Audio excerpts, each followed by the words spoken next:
La prochaine interview de Meghan Markle avec l'animatrice américaine de l'émission de discussion Ellen DeGeneres a été qualifiée d'impitoyable avant sa diffusion jeudi. Dans un aperçu publié mercredi, la duchesse de Sussex s'est ouverte pour accueillir Ellen sur sa vie d'actrice avant de rencontrer son mari, le prince Harry.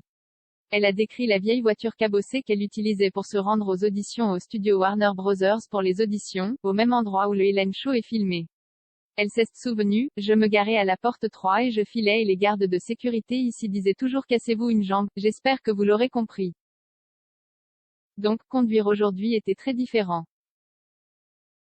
Cependant, avant l'interview, l'experte royale et critique vocale de Meghan, Angela Levin, a qualifié la duchesse de Sussex de impitoyable et de désespérée de publicité.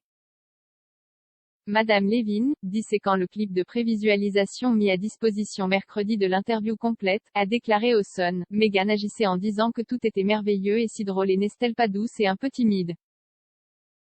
Et ça ne va pas vraiment marcher. Elle a affirmé que Meghan essaie d'être une fille ordinaire vraiment naturelle. Elle a désespérément besoin de publicité, désespérée que les gens la regardent et la voient. Madame Levin a en outre affirmé que l'annonce susciterait la terreur au palais de Buckingham, le souvenir de l'interview de Meghan et Harry avec Oprah Winfrey en mars étant encore frais dans leur esprit. L'auteur de Harry, A Biography of a Prince, a déclaré « Je pense que le palais redoute tout ce qu'elle dit parce qu'elle peut être aussi grossière.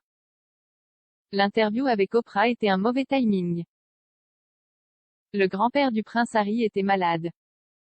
Tout dépend de ce qui est bon pour elle. Elle est impitoyable et elle pense d'abord à elle-même. » L'interview explosive avec l'animatrice de l'émission de discussion américaine Oprah a été diffusée le mois avant la mort du duc d'Édimbourg, âgé de 99 ans, en avril. La prochaine interview filmée pour l'épisode de jeudi du Ellen Show intervient au milieu de rapports de plus en plus fréquents sur la santé de la reine. Sa Majesté, 95 ans, a tenu sa première audience pendant des semaines au château de Windsor mercredi, accueillant le chef d'état-major de la Défense, le général Sir Nick Carter, dans sa maison de Berkshire. Sa Majesté n'a pas assisté au service du dimanche du souvenir au cénotaphe après s'être blessée au dos juste avant l'événement. Une déclaration du palais de Buckingham a déclaré que la reine était déçue de manquer le service, mais, l'ayant fait une entorse au dos, elle a décidé ce matin avec grand regret qu'elle ne pourra pas assister au service du dimanche du souvenir d'aujourd'hui des HUI au cénotaphe.